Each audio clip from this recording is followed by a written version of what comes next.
Conexión Abierta, ganadora del Martín Fierro Digital 2017 y 2019 como mejor radio nativa digital. Conexión Abierta, nuestra forma de hacer radio.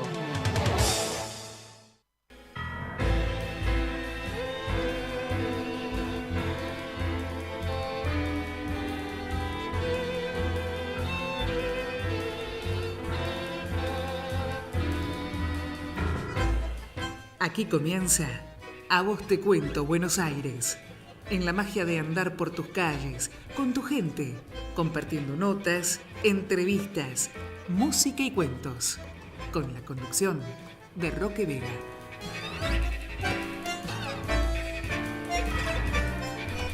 Aquí estoy, siguiendo las huellas de aquellos que se fueron. Estoy caminando por la senda que dejaron aquellos que se fueron. Sigo el rastro de sus pisadas. Aquellos que se fueron me hablan desde lejos. Ellos desde el infinito me han hablado. Las huellas de aquellos que se fueron están aquí. Y así comenzamos el programa número 12 de este ciclo, Orígenes, que en un principio había sido por 4 programas, pero nos pasa siempre eso con el maestro Andrés Bestar-Mayo, y más cuando se nos ha sumado Carlos Semino, que es como decir el libro abierto de la historia de ese país puerto que es mi querida Boca, ¿no es cierto? Y como siempre, Tere Mármol dirigiéndonos desde el control técnico y teniéndonos muy cortitos porque así es. Maestro, adelante, porque tenemos un programa. Bueno, en esta posibilidad que nos da Carlos Semino de que vaya reflexionando y contando su memoria y contando todo el trabajo que estuvo haciendo, lo volvemos a decir, tanto en la poesía como en la historia del arte y específicamente en una de las más importantes colecciones del arte de la Boca, la ha constituido él. Así que en ese sentido tenemos esta posibilidad de estar con la historia viva, la historia presente de la Boca, de primera mano. Y es hermoso porque, bueno, van surgiendo cosas, van generándose preguntas. A mismo Carlos le sucede al escucharse y ahora quería hacer como si fuera fuera de página, especialmente para una de esas columnas que generó en Carlos una orientación y además un acompañamiento en todo este proceso que vino haciendo como historiador de la Boca. Pero antes, Carlos, creo que vos tenías algo con una de tus hijas. Sí, efectivamente, mi santoral familiar continúa porque mis 3 hijas nacieron en el mes de mayo y ayer cumplió años María Florencia, la segunda de ellas, porque también en orden cronológico es la segunda de ellas, que es especialista en diseño e indumentaria, una chica de una creatividad extraordinaria, que creó una línea de ropa femenina de una afamada marca masculina, que hoy tiene en la línea femenina un agente de producción y de comercialización más importante que la línea original, que lleva cerca de 100 años. Eso fue gracias a ella, que ahora se independizó y trabaja por su cuenta. Pero no podía dejar de recordar esa fecha memorable para mí. Me parece muy bien. Ahora, quería comenzar pidiendo disculpas a los lectores y a los espectadores a propósito de un hecho completamente casual que sucedió cuando comencé a hablar de la 4ª columna de mi templete personal, que era el doctor José Emilio Burjúa. Seguro. Porque ante la duda revisé todos los momentos del programa anterior y en el final manifesté que el año en que lo conocí fue el año 95, en realidad fue el año 1999. Yo tenía muy presente el lugar donde fue, que era la casa del maestro Guillermo Burrux, en la localidad de Martínez, en acá de Fingallo, donde Gastón seguramente estaba colaborando en la preparación de algún trabajo. Además, trabajaba ya con Rux, que había abierto una academia privada en el barrio, exactamente, no sé, Chacarita sería, sí. En Chacarita. Y ahí nos conocimos. Y nos conocimos en una circunstancia particular porque recuerdo que Gastón estaba como bastante exaltado porque iba a conocer China, iba a viajar al Asia. Entonces eso lo tenía yo muy presente y comenzamos una relación que continuó a comienzos de los 2000. Bueno, nos encontramos en el enorme lugar físico dentro del espacio de Retiro, donde había funcionado el famoso Parque Retiro y estaba esa ciudad, esa city financiera, porque en el interior del edificio del Bank Boston, que se estaba levantando en ese momento, Rux estaba haciendo el gran mural, el homenaje a Buenos Aires. Y a raíz de ese homenaje a Buenos Aires nos invitó a Gastón a mí para que compartiéramos su trabajo, veíamos cómo montaban los andamios, cómo empezaban sus asistentes a trazar los primeros bocetos. Y bueno, a partir de ahí la amistad se mantuvo en un determinado nivel. Sucedió como con Rafael Esquirro. Al poco tiempo, una necesidad de asistencia profesional que tuvo Gastón hizo que me aproximara mucho más. Y bueno, de a poco fuimos acercándonos. Para mí fue un privilegio extraordinario porque Gastón Burujúa es profesor de historia, no solo doctor en filosofía. Fue una columna importantísima para vos, sino para toda la investigación del arte argentino. Bueno, perdón, eso es lo que iba a decir. No, sin duda.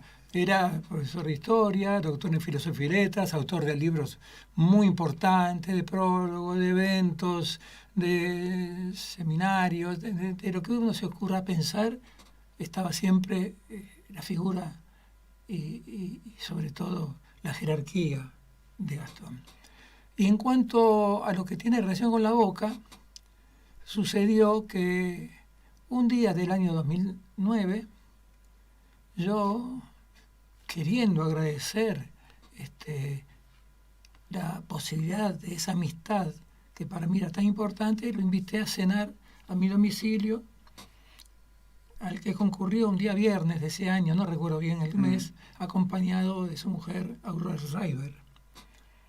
Y entonces cuando entró en mi casa, es una casa que está cubierta de cuadros, porque mi enfermedad ha sido el arte, ha sido una vía de escape también para una cuestión personal muy importante que se desató en mi vida en el año 75 y no se interrumpió hasta que se produjo un hecho lamentable que duró décadas. Entonces cuando ingresó Gastón y vio que en la pared principal había un cuadro de la cámara, un interior de la cámara, un extraordinario cuadro de Víctor Cúnsolo y un Figari, y un excelente Eduardo Sívori, bueno, me miró como diciendo, estos cuadros,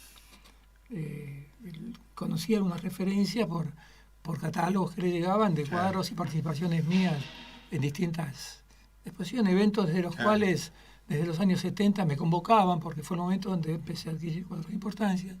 Bueno, y cuando vi el entusiasmo de él, dije, bueno, mira, si querés conocer más y sobre todo la colección de la Boca, sería muy bueno que nos dirigamos a los fondos de la casa donde está un estudio en el que en distintos niveles yo tengo acumulada toda la pinacoteca. Y yo había armado en Herrero cuadreras donde tenían espacio para 120 cuadros, donde en cada cuadrera había armado un espacio con cuadros, perteneciente a los grandes maestros de la Boca. Los demás estaban esperando poder colgarse apilados, pero los maestros de la Boca estaban en las cuadreras. Entonces, cuando sube, en el nivel superior estaban los cuadros de la cuadrera, y yo después pasando las hojas, veo que el rostro de Gastón se va como de asombro, y en un momento dado pronuncia unas palabras que para mí y también para el arte de la Boca, visto lo que vino después de ese año 2009, constituye un hito, un momento histórico, porque con la sencillez, la grandeza de espíritu, la nobleza y la ética, que es su nota distintiva, manifestó, pero Carlos, yo no sabía que esto había pasado en la Boca. Palabras más, palabras menos fueron las palabras que pronunció. Después de ver tu colección, tendría que volver a escribir la historia del arte argentino. Eso es lo que dijo. Eso es lo que dijo. Poco después, creo que fue poco después, me invitó a que diera una especie de charla en un seminario o en un curso al que él estaba dictando, creo que en la UNSAN sería, estaba en la calle Paraná al 100, para que asistieran los alumnos de la cátedra, y en esa oportunidad yo di una especie de charla y mostré 51 slides de la colección mía y fui explicando cuál era quién era cada artista, cuál era su estilo, haciendo consideraciones, y la receptividad fue muy, muy buena. Los alumnos manifestaron una gran identificación con lo que estaban viendo. Y inclusive estaba una historiadora conocida que trabajó mucho la Boca, Laura Malosetti Costa, Claro, bueno. con las que yo tenía algunas diferencias, sobre todo a propósito de esa caracterización de la obra interesante y muy, muy, muy bien investigada, que es Los Primeros Modernos, porque no coincidí ni coincido con esa definición de los primeros modernos. Para mí, en todo caso, en los primeros premodernos, porque el primer moderno en realidad en 1902, bastante años después, fue Martín Malarro, que no me quiero extender para no empezar con el rizoma, pero sí quiero decir que tampoco fue el primer moderno, porque para mí el primer moderno fue un artista boquense de 30 años que fue nada menos que Santiago Estañaro, que en el año 1913 pintó ese extraordinario Pierrot Tango, que realmente es una obra antológica para un muchacho de 30 años que no se había formado en ninguna academia, que había asistido más o menos inorgánicamente a los cursos Lázari, a quien respetaba muchísimo, que había participado junto a Quinquela en un curso nocturno que después creo que el intendente de la ciudad, no sé qué figura, y que dio lugares, lo levantó. Fue uno de los talleres que arman ellos de ornato nacional, ahí en Barracas, que donde llama la atención que Santiago pinta la pintura y Quinquela dibujo, porque Quinquela realmente no era un virtuoso del dibujo, pero las cosas se dieron así. Pero lo cierto es que Estañaro, yo llegué a tener acceso a su colección privada y no está en mi colección por una cuestión completamente fortuita, porque me fue ofrecida por su familiar más directo que vivía, a quien yo le había adquirido ya obras importantes del joven Quinquela, están sin firmar, cuando con Estañaro pintaban juntos. Tengo dos Quinquelas, digamos, del año 13 o 14, que están sin firmar, pero evidentemente por la procedencia venían de la familia Estañaro. Así como, pero bueno, entonces todo esto me vuelve de nuevo al núcleo principal. Esa noche Gastón descubre qué es lo que había pasado en la Boca. Y a partir de ahí empieza a colaborar a mi pedido. Yo he sido realmente algo así como, no sé, muy dicen los chicos, muy lanzado, porque poco después de eso, yo ya habiendo trabajado hacía más de 10 años, el material de la obra que escribí, que fue la Escuela de Arte de la Boca, sus grandes maestros, llegó al punto en que cuando la tuve lista, tuve el descaro de pedirle que si era tan amable escribir un prólogo, y él accedió a ese prólogo, con lo cual certifica tuve algo así, con que ya no tenía la lanza de papel en mi mano, sino que tenía un verdadero escudo protector, que sumado al otro gran escudo protector que me había aportado Rafael Esquirro cuando me había bautizado, me había definido como el bautista de la Escuela de la Boca, me daban ciertas garantías que la munición gruesa no iba a llegar. De todas maneras, la munición gruesa llegó, las famosas líneas vengadoras, ¿Cómo le dice Carlos? Sí, bueno, porque en Argentina, por lo menos en este tiempo, Sí. la historia del arte está en manos de mujeres. No soy misógino, la mujer es un ser maravilloso, la Mire que admiro. entramos en un terreno... Pero digo, pero es verdad. Llegó a suceder algo como esto, que una directora de museo me manifestara que otra directora de museo, que era la directora del museo más importante del país, no quisiera exponer. mirar, abrir el libro, porque no respondía, según lo que decía, al canon, Sí. al canon de la materia, según lo entendían las historias del arte. Así que ese es el cuadro con el que yo me presenté. Y en medio de toda esa situación, el querido amigo que es Gastón, asumió ese papel con los consiguientes riesgos. Y llegamos inclusive al año 2019, donde colaboró activamente en la preparación de la muestra más importante que se pudo hacer de arte boquense, que se realizó en el Museo del Tigre entre el 20 de junio del 19 y el día 20 de septiembre, la víspera de la primavera de ese mismo año. Ahí podemos hacer una referencia, sí.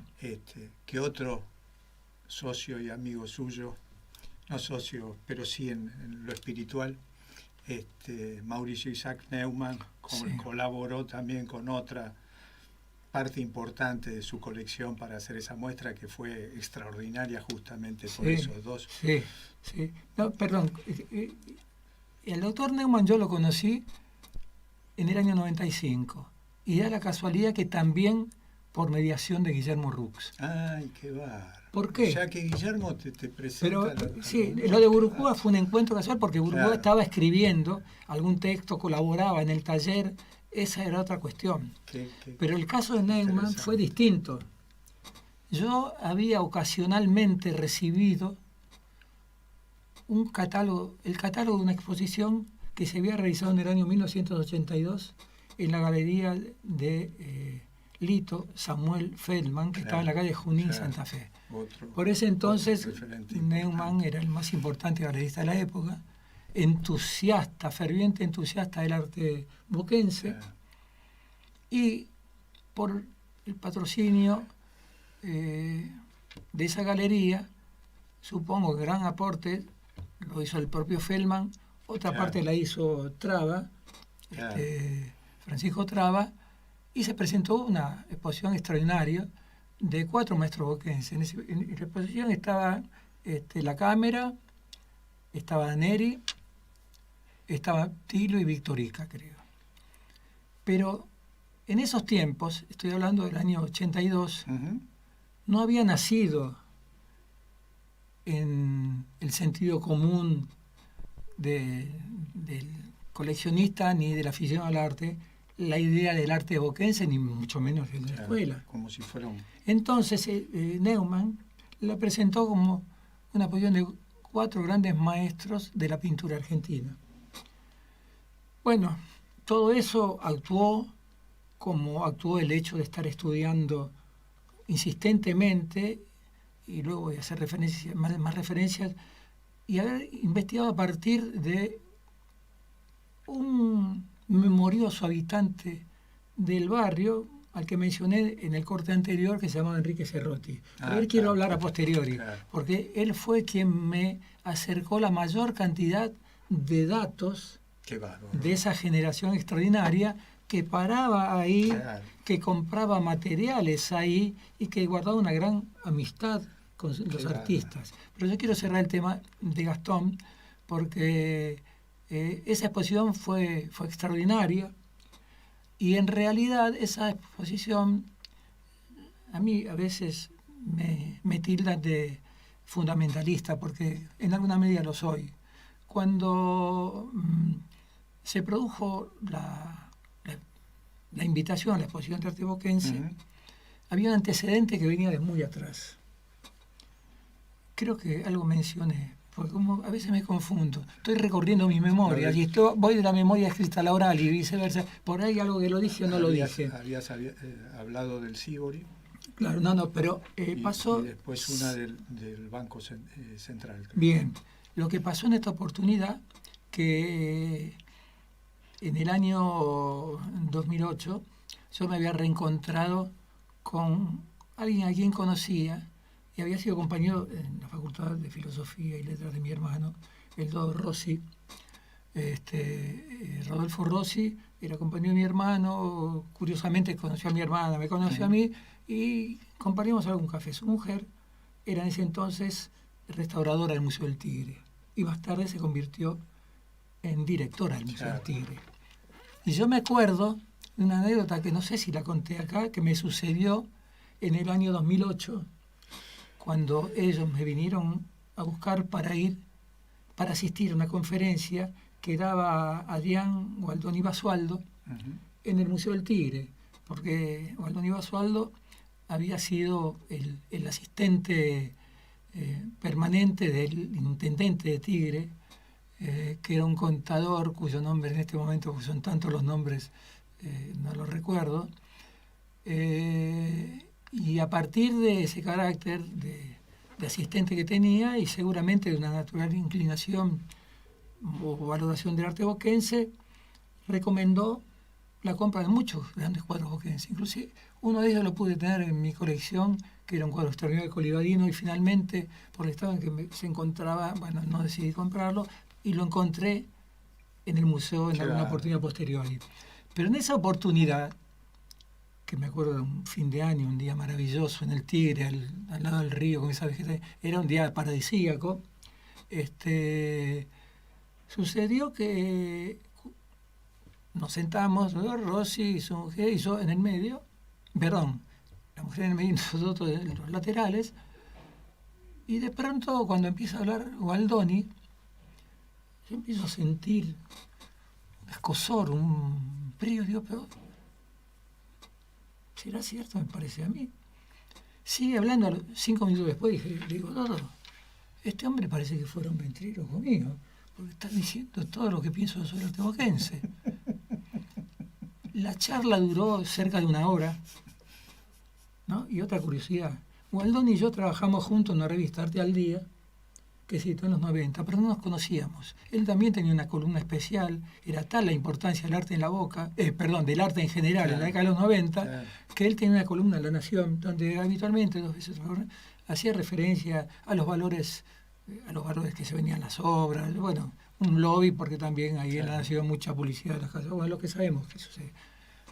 Lo cierto es que cuando terminó la charla de Gualdoni, de Baplavero y demás, yo estaba tan sofocado que me levanté y fui al baño a higienizarme, a refrescarme un poco la cara, porque había quedado como muy emocionado. Y al volver, la directora estaba hablando con Sonia Decker, que era su compañera en el emprendimiento ese que tenía y que también era asesora. Entonces, cuando me presenta la directora, usted es Carlos Semino, me dice, sí, gusto. Y de pronto Gualdoni, que estaba con un grupo de gente que le hacía preguntas, viene hacia el grupo nuestro y Decker le dice, cuando está a 2 metros, ¿sabés quién es este señor? Por mí. Y él dice, no lo conozco, no sé quién es. Carlos Semino, dice él. Me da mano, mucho gusto. Le digo, mire, estoy emocionado. Porque después de escucharlo estoy emocionado. Podría haberme citado. ¿Y por qué estoy emocionado? ¿Y por qué está emocionado? Me dice, ¿por qué está emocionado? Digo, mire, estoy emocionado porque, la verdad, disculpe, me parecía que fuera un ventríloco mío.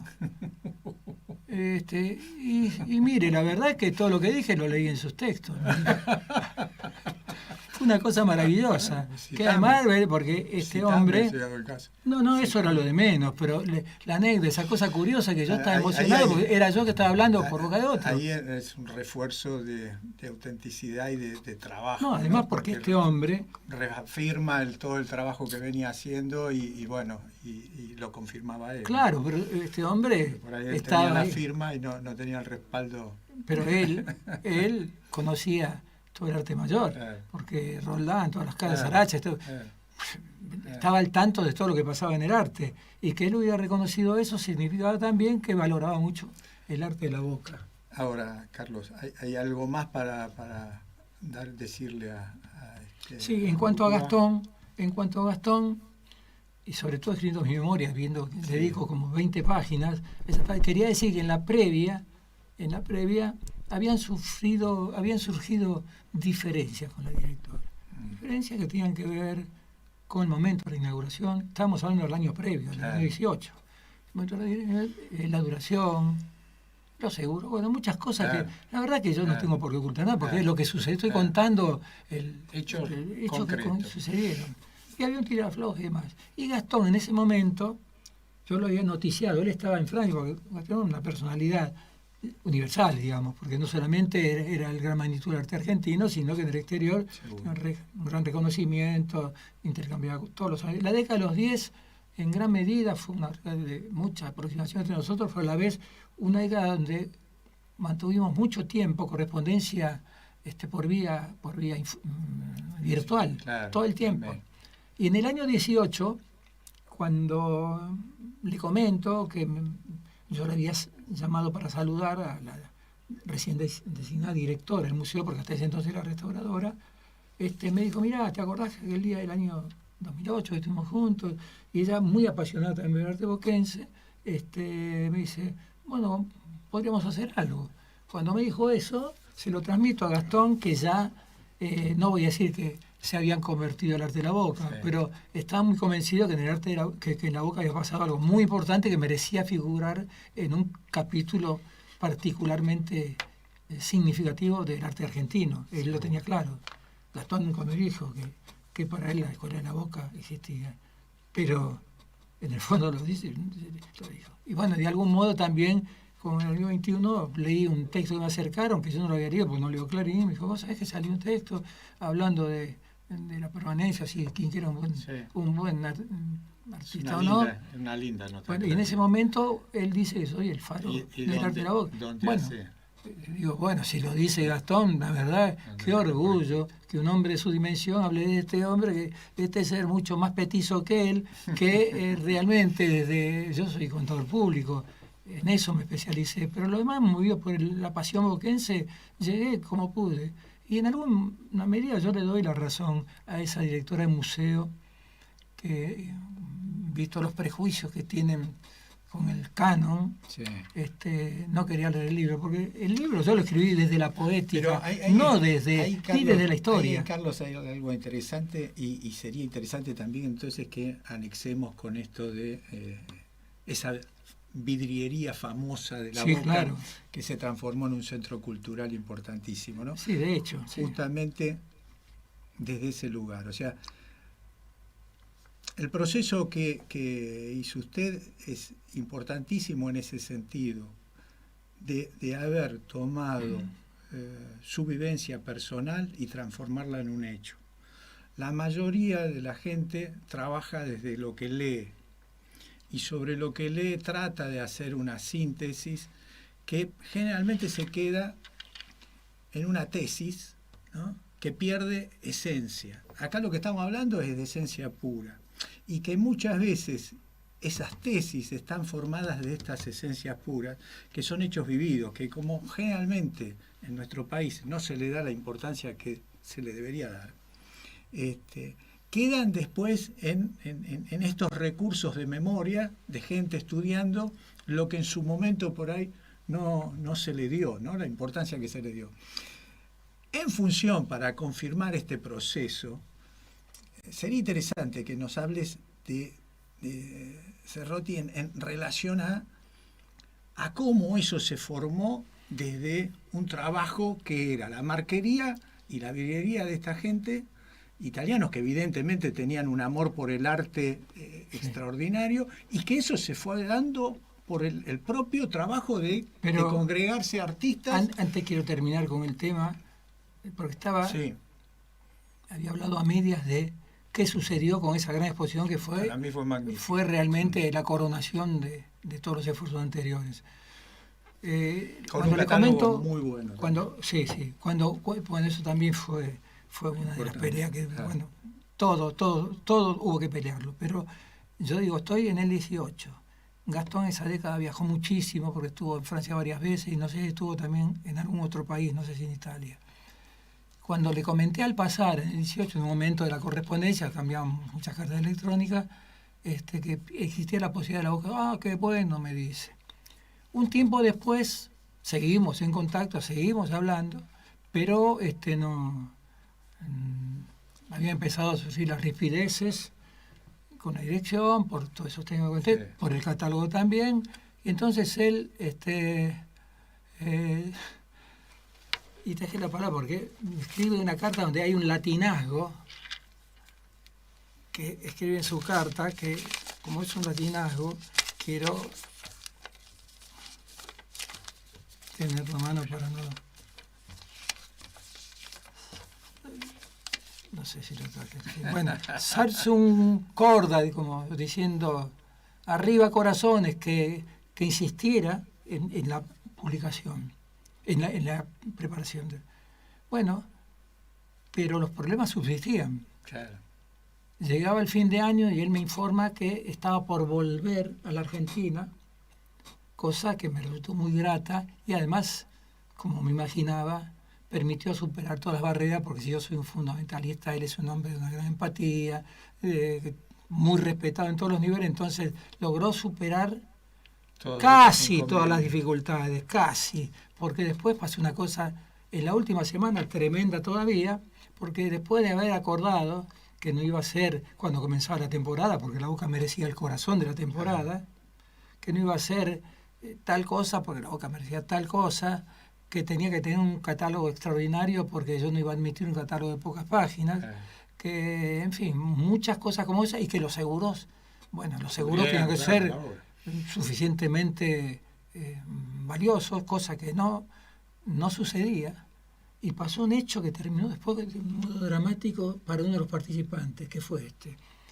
El día 20 que se inauguró fue un día sábado, un día no muy hermoso, no como aquel del 2008 maravilloso que asistí, sino que era un día inestable, de temperatura regularmente fría, inestable.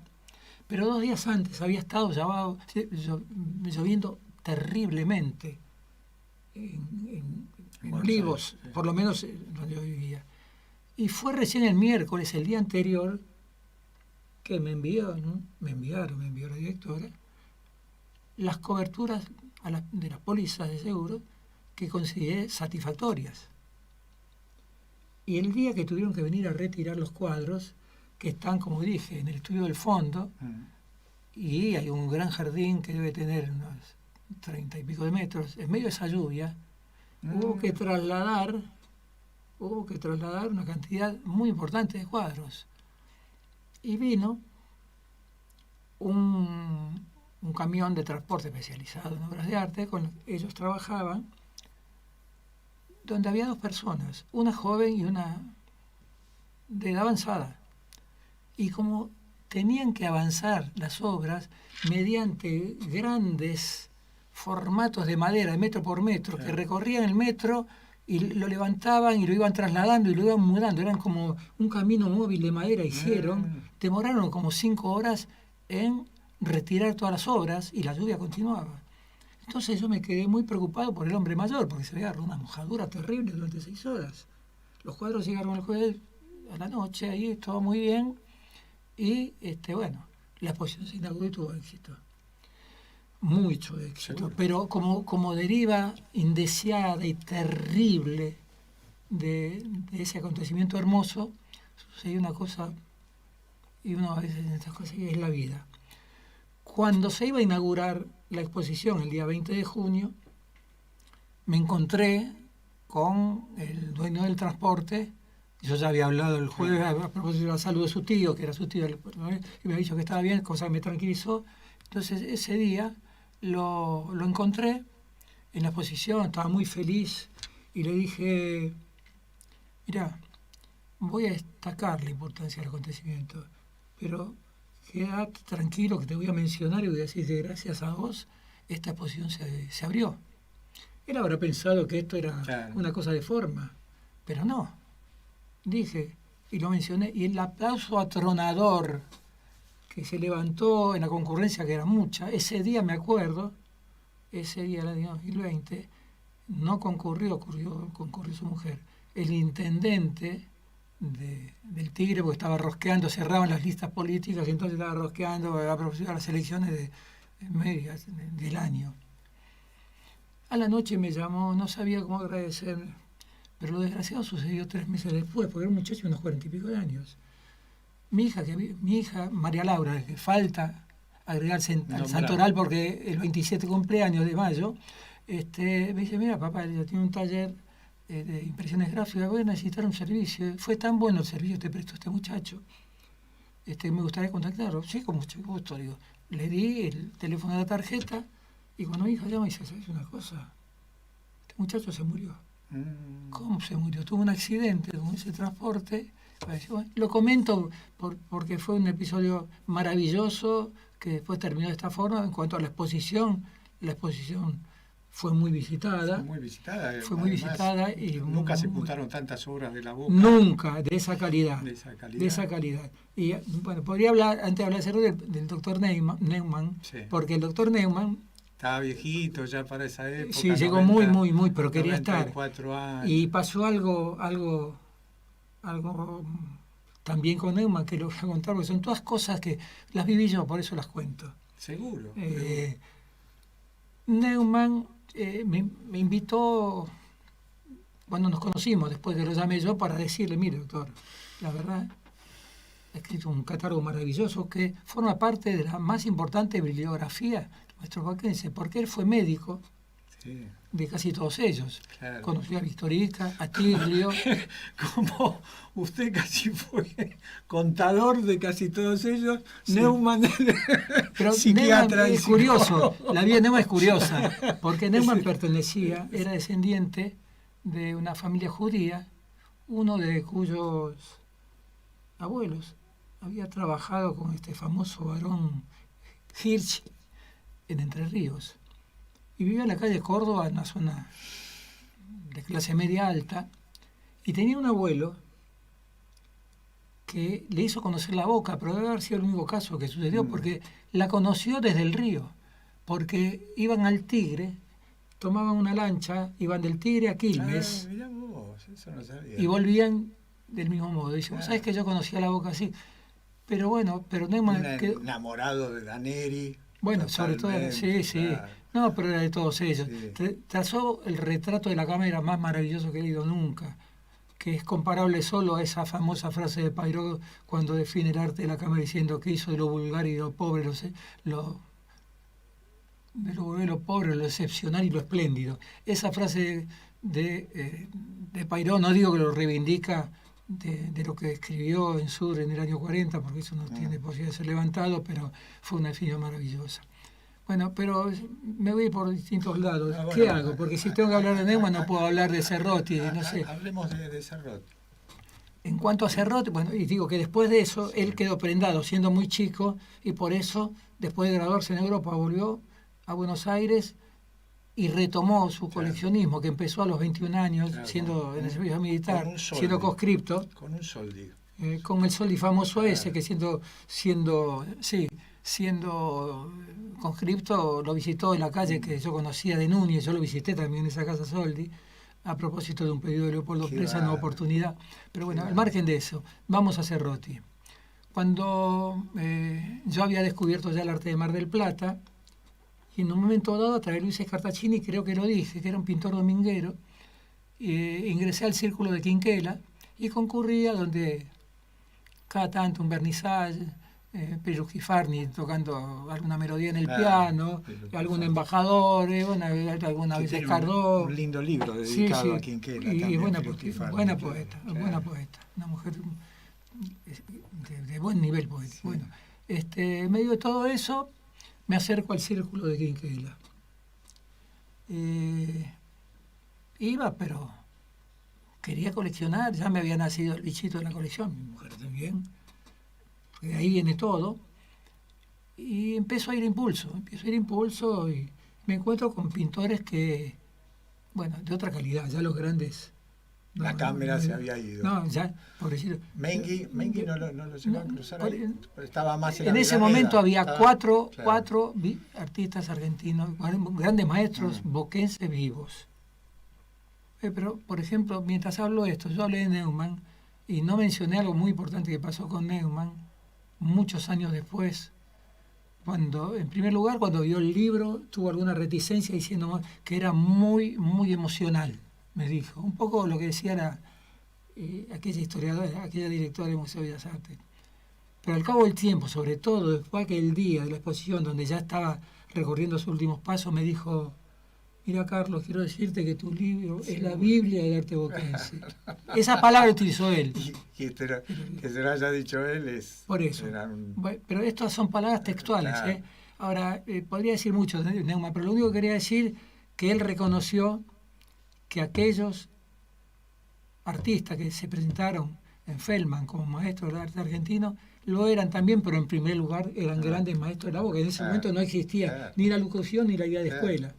Ahora volvemos a Cerrotti, que Cerrotti, como le decía, está en el eje toda mi vida, porque en los 60 el que quería saber y buscar inclusive algún cuadro iba a la casa de Cerrotti. Porque en esa casa, sobre todo en el taller de Marcos, en la parte de atrás, siempre había colgado cuadros. Y a propósito de esa historia, en mi memoria las narro muy bien. Me sucedió una cosa increíble, increíble. En el año 2018, cuando con mi nieto mayor, con la idea de mostrarle ese hermoso Museo del Tigre, lo llevé a visitarlo, que era también un día espléndido de diciembre, y recorriendo las paredes encontré un cuadro que me era familiar, que yo había visto por primera vez, y durante 2 décadas en esta marquería colgado, que es una composición donde hay una jarra, un vaso de agua y unas frutas, que era de la cámara que pintó hasta el año 30, porque dijo hasta el año 30, en algún momento, seguramente entre el 27 y el 30, porque firmaba con rúbrica. Hasta ese entonces. Después firmó directamente con una firma caligráfica mayúscula. No lo podía creer, pero yo hay algunas reflexiones poéticas a propósito de lo que significó para mí, varias décadas después, encontrar con un trabajo nacido en el taller de un pintor proletario, exhibiéndose en un sofisticado edificio del neoclásico francés, donde funcionaba el Casino del Tigre. El hotel. El famoso Hotel Tigre fue abandonado y su intendente, que no sé por qué se me escapa de la cabeza, en este momento al que yo le doy un gran respeto porque hizo una obra extraordinaria en general y puso en valor ese museo, que es una referencia a toda la zona norte. Ahí hago un punto.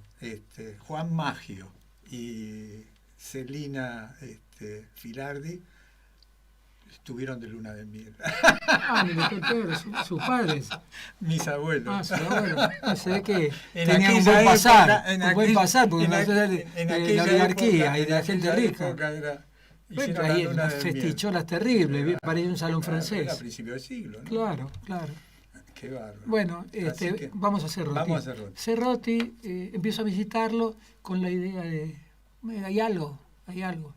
Y al primer artista que yo crucé ahí fue a Pérez Celis. Pérez Celis estaba viviendo en La Boca. Estaba viviendo en La Boca, en la calle Martín Rodríguez. Sí, en realidad era en Wenceslao Villafán y Martín Rodríguez. En un edificio que estaba de 2 pisos, semi derruido. Él estaba en el piso alto. Y bueno, también tuvimos un final desagradable con Pérez Celis, no por él ni por... Pero contemos las cosas buenas. Pero no, comento porque es así, pero en ese momento conozco a Pérez Celis, era un hombre muy, muy impetuoso, en ese momento un excelente artista. Bueno, y estaba respaldado por Esquirru. Por eso Esquirru, pocos años después, fue el que me lo presentó. Pero en ese momento lo conozco ahí, es el primer paso que doy, porque Celis iba a hacer los marcos a lo de Cerrotti. Y lo cruzo ahí, nos hacemos amigotes. Poco tiempo después me notifica que si ya me conoce más, sabe que soy contador de algunos artistas, que la profesión es esta, que me conoce todo el barrio. Entonces dice: mira, no me quiero ir a La Boca, estoy buscando una casa porque me quisiera quedar en el barrio, pero este edificio lo van a demoler. Yo me acuerdo haber llegado con algunos amigos más de una oportunidad y sentir temblor cuando éramos muchos, porque esa casa temblaba. Y ahí recuerdo que Raúl de la Torre firmó la escena final de Crónica de una señora. Ay, claro, que van a la casa, al taller de un El artista. taller del artista Ese era es el taller de Pérez Ay, Celis. mirá vos. Me acuerdo, me lo había comentado, Claro, es ese claro. momento, poco antes de la demolición. Y también Claro. recuerdo haberlo cruzado a Brisky Qué por bueno. ahí.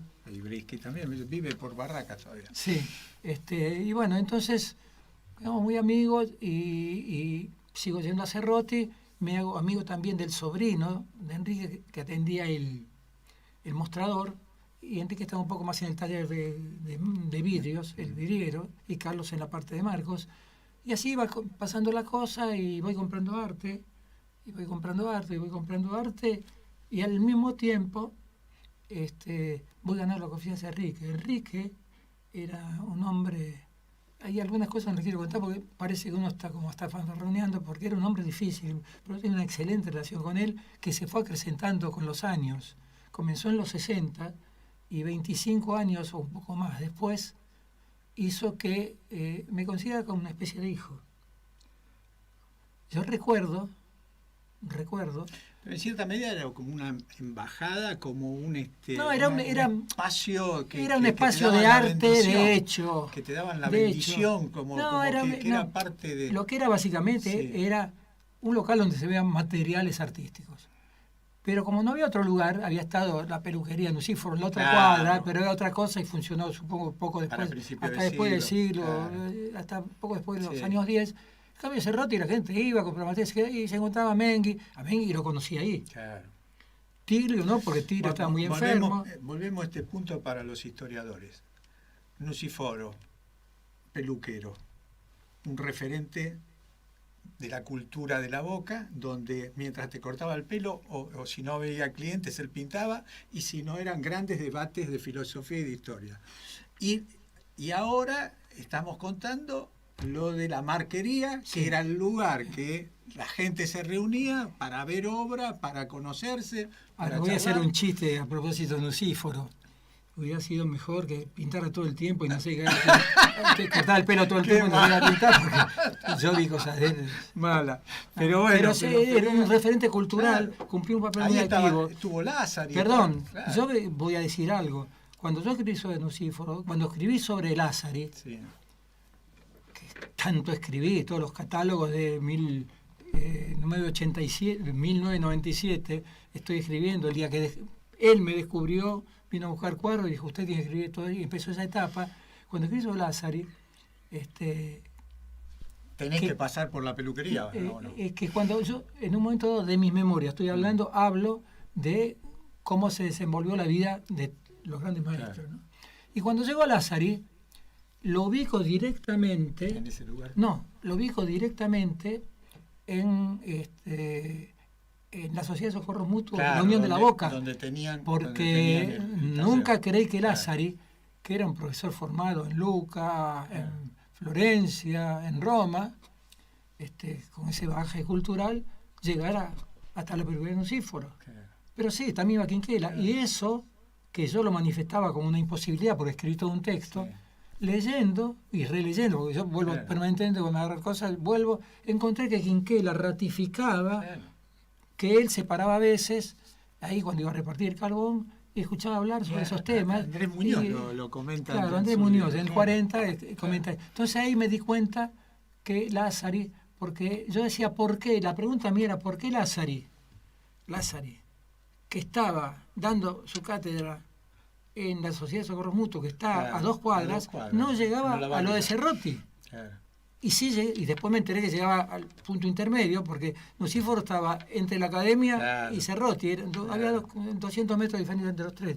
Y yo no podía creer eso. Entonces, ¿Qué conclusión la- sacaste? no, el tema mío era digo, ¿por qué Lázari, que anduvo por la Boca, si hay cuadros de Victorica, si hay de Benguero, acá mirar del Prete, de todo lo que se puede uno imaginar, cómo no hay cuadros de Lázari? Y la razón era que nunca había entrado ahí, como tampoco nunca había entrado Daneri, porque se consideraba un hombre de Barracas, él pintaba la Boca, Claro, tenía claro. esa conciencia, la conciencia del inmigrante la tenía, pero no tenía ese vínculo Con la emocional, Boca, sí. psicológico con el barrio. Claro. Tampoco lo tuvo cabeza no es. Del Prete. No, del Prete tampoco lo tenía, Claro. pero del Prete Claro, directamente claro. consciente. Este pintor del que también escribí una nota a propósito, porque... Pachenza. No. No. El surrealista que vivía, que tenía en la Forte. calle Brón.